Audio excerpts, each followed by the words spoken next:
পারছি, আমি বুঝতেই পারছি না যে তুমি কি বলছো। আমি সত্যিই বলছি, মানে আমাকে দেখে, মুখটা দেখে মনে হচ্ছে না আমি প্রেমে মুগ্ধ হয়ে গেছি তোমার।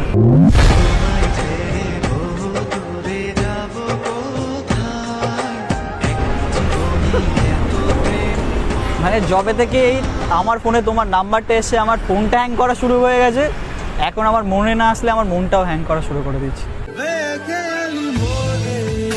আমার মনেই এসো তুমি। তাই মনে আসতে হবে।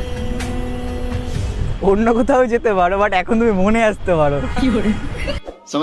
ঠিক আছে, দেখো ব্যাপারটা আমি আর কোনোভাবে মানতে পারছি না। মানে আমি অনেক ভাবছি যে আমার মানে তোমাকেই চাই, শুধু তোমাকেই চাই। তোমাকে চাই, শুধু তোমাকে চাই। এত হেসো না, প্রেমে পড়ে যাবে বলছি তো, অলরেডি আমি পড়ে আছি তোমার প্রেমে। তাই আমার প্রেমে পড়ে গেছো? হ্যাঁ। ব্যাপারটা